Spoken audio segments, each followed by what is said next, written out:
Now I want to come to the next question. If there is a plan to replace Yogi Adityanath, what could be the reason for any move to remove Yogi Adityanath? A section of the party is unhappy, say 26% of the respondents. Poor performance in the Lok Sabha elections is 26% of the respondents.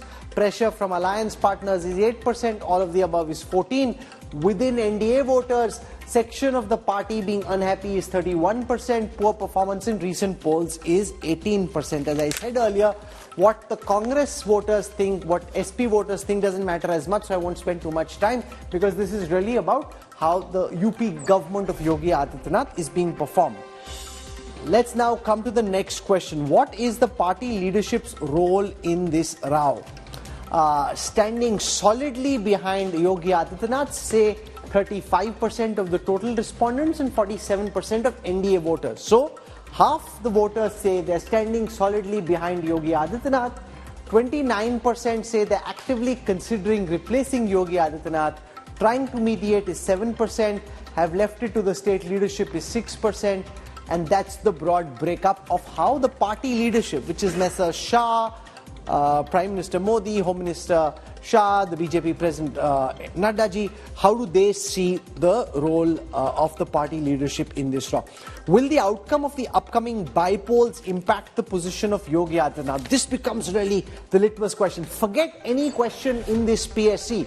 Those 10 seats of Uttar Pradesh, they are worth more than 100, I tell you, because what happens on those 10 seats will determine the line and length UP politics and arguably Indian politics takes from here. So those 10 seats are crucial, and I think as somebody pointed out, voters are smart, they get things really quickly. 39% say a positive outcome will strengthen Yogi Adityanath.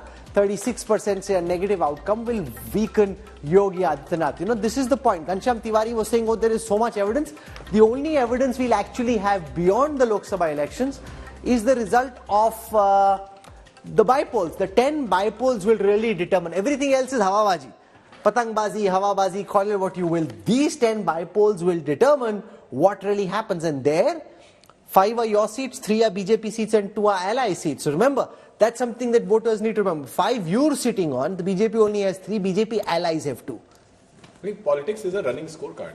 And on an everyday basis, when you see Akhilesh Yadav's leadership in the parliament, when you see PDP... इनको मजे आ रहे हैं अखिलेश जी को आजकल बहुत और आपके expense से मजे ले रहे हैं. Say it play out, you have a young leader, witty, responding to everything that the government is saying, taking up the public issues. What did Yogi Adityanath say about paper leak? He did not respond. When you have a leader, the largest number of students affected by paper leak are in Uttar Pradesh. The chief minister, the deputy chief minister, they don't speak about it. When you have a dysfunctional government, you don't speak about people's issues. You overplay the tried and tested hateful model that people have rejected. And I think, yes, by-polls are important, but this is a running scorecard in which... Do you concede that the opposition is looking far more charged than they were in the past, that these Lok Sabha results have come as such a shot in the arm that Akhilesh, Rahul Gandhi really seemed very aggressive, and it's the BJP which was previously aggressive that's now having to push back?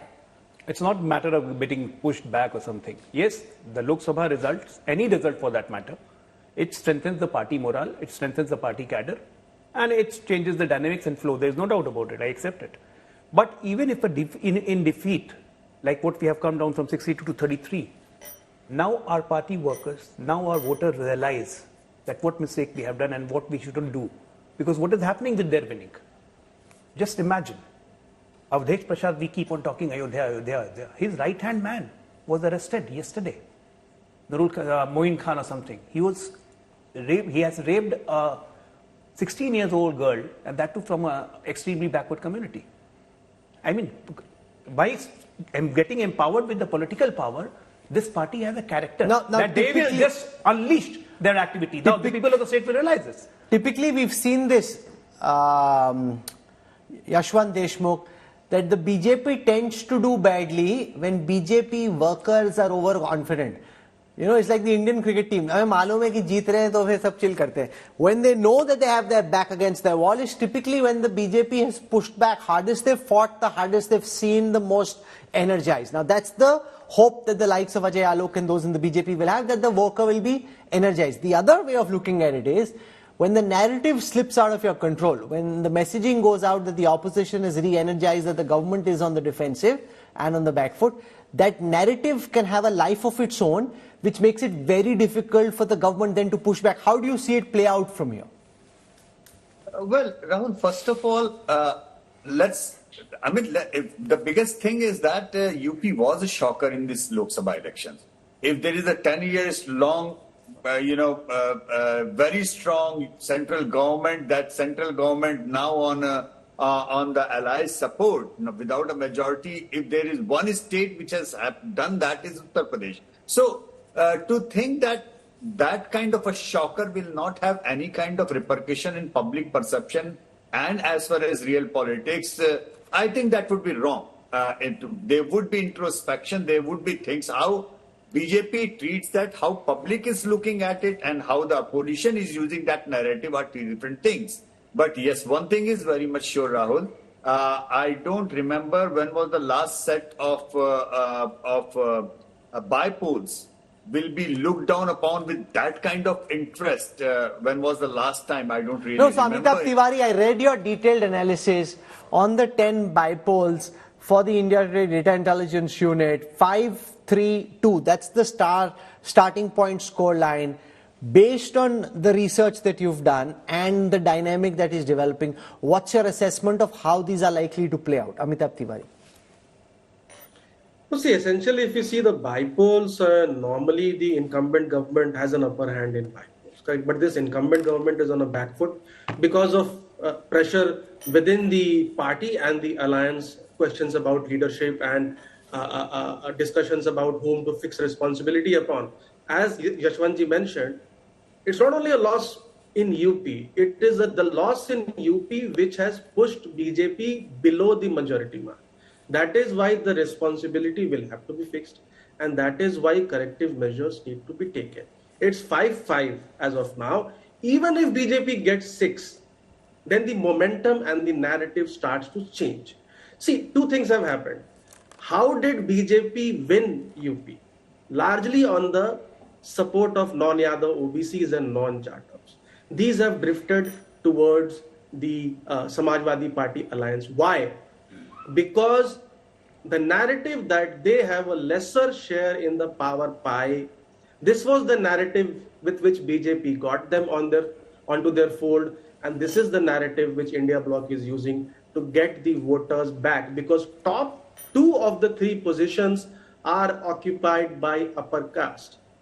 And even in 2017, when Keshav Prasad Maurya was not made the CM because he was the state president and the face, and the BJP came back on the support of OBC voters, there was a lot of hue and cry at that point also.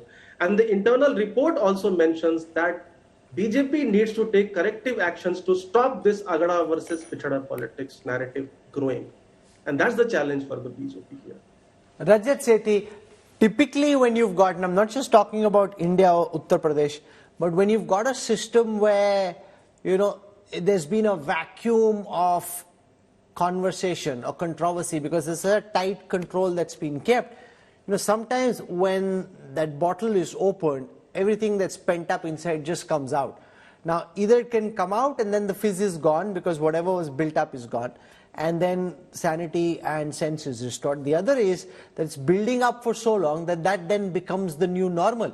And, there's no clear answer to that question, but the response to this question will determine. The BJP is hoping that, okay, a semblance of normalcy will be restored, our workers will be motivated, they'll go out, campaign hard. The SP is thinking, okay, we've got this. The UP ke ladke are back in it. So now there are at least 2 narratives which are clashing with each other. Earlier, the UP result is despite the SP and the Congress not thinking they had much of a chance, then you've got this result. Now when they think they have a good chance, they'll fight harder, making it tougher for the BJP. See, Rahul, in the current complex problem around UP, you need to break it into 2 parts. One is, how do you design an entire perception game? And the other is the hard numbers. And hard numbers have to be looked at.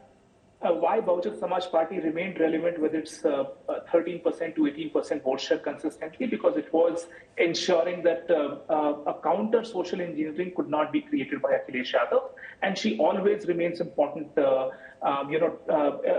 corner in this triangular contest that happens in Uttar Pradesh. But the sudden avalanche that has happened in Bahujana Samaj Party's votes, and that gravitating towards one party, instead of going to the BJP, has also sort of played into a number game. Now, the challenge before Samajwadi Party would be that all the shifts that you've seen in the vote segments, how permanent is that shift?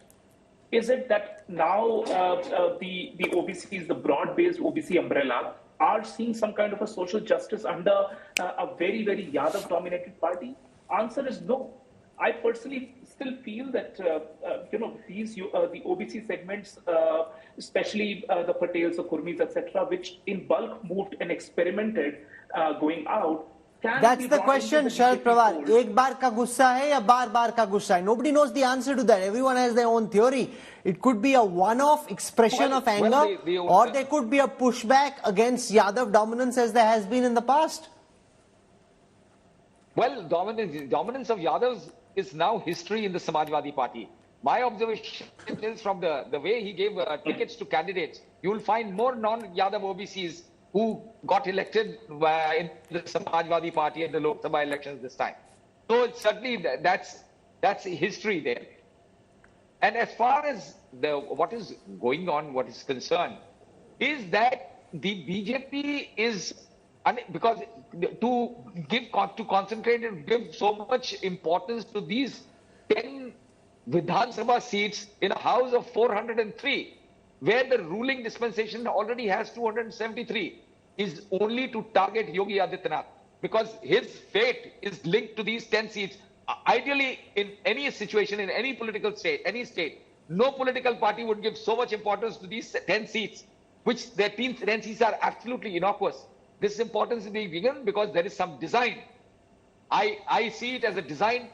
So you've obviously been reading a lot of political controversies into what's happening. We can only comment on the state of play at this moment. A few things are clear. These 10 seats are very significant. No matter who says what, these 10 seats are a matter of life and death for the Yogi Adityanath government, because if he's able to win as many of these as possible, he sends a strong message to his detractors, which is why he's got this Mission 30. They're going all out, trying to find ways of winning these.